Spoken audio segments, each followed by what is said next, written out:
Question number 21. If the temperature inside a room is increased, the relative humidity will be dash.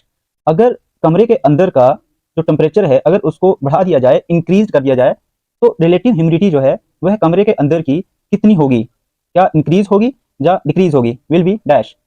तो इसका correct answer है decrease. अगर room के अंदर का जो टेम्परेचर है, दर्जा हरारत जो है, अगर वह बढ़ गया है तो इसका मतलब है रिलेटिव ह्यूमिडिटी जो है वह ऑटोमेटिकली डिक्रीज हो जाएगी. रिलेटिव ह्यूमिडिटी से मतलब है रूम के अंदर या बाहर एयर में कितना मॉइस्चराइजेशन की प्रेजेंस है, एयर कितनी ज्यादा मॉइस्चर है. Question number 22. In summer the marriages are seen due to the phenomena of dash. Summer में, गर्मियों में जो मैरेजेस जो हैं वह किस वजह से दिखते हैं, किस फिनोमेना की वजह से दिखते हैं, इसका वितरण करें. इसका करेक्ट आंसर है टोटल इंटरनल रिफ्लेक्शन. समर में, गर्मियों में जो हमें भ्रमिक वस्तुओं का अक्षण होता है वह टोटल इंटरनल रिफ्लेक्शन फिनोमेना की वजह से होता है.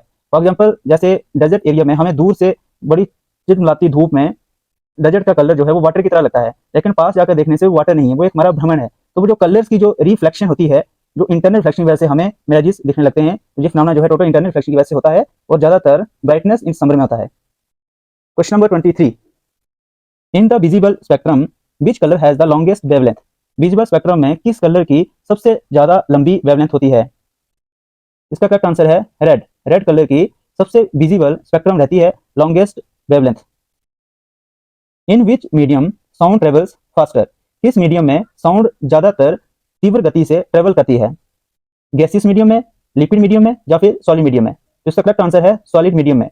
जो साउंड्स जो है अगर मानो हम वाटर के नीचे चले जाएंगे तो उसमें साउंड इतनी ज्यादा स्पीड में ट्रेवल्स नहीं कर पाएगी. अगर गैसियस फॉर्म में होगा तो भी साउंड जो है इतनी ज्यादा स्पीड में ट्रेवल नहीं कर पाती है. इसका करेक्ट आंसर है जब सॉलिड शेप में कोई भी ऑब्जेक्ट या बॉडी होगी, अगर सॉलिड में है तो उसमें जो साउंड है वो ज्यादा स्पीड से और ज्यादा फास्टर जो है वो मीडियम है ट्रेवल करने का. Question number 25.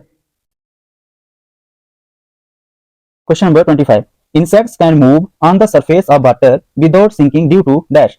इंसेक्ट्स जो हैं वह वाटर के सरफेस पे मूव कर सकते हैं बगैर सिंकिंग के, बगैर गीला होने के, बगैर डूबने के. ड्यू टू किसकी वजह से? डैश.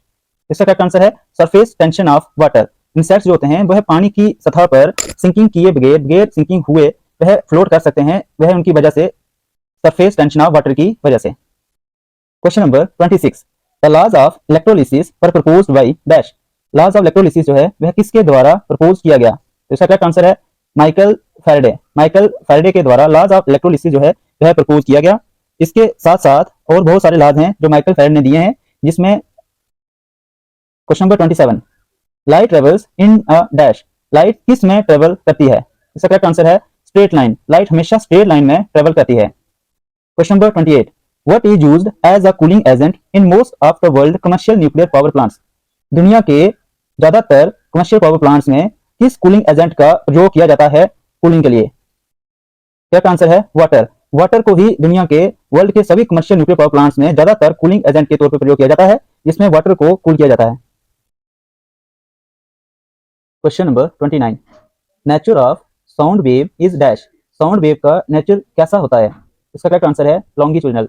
साउंड वेव्स हमेशा लॉन्गिट्यूडनल वे से ही ट्रेवल करती हैं. Question number 30. 1 Fermi unit is equal to dash.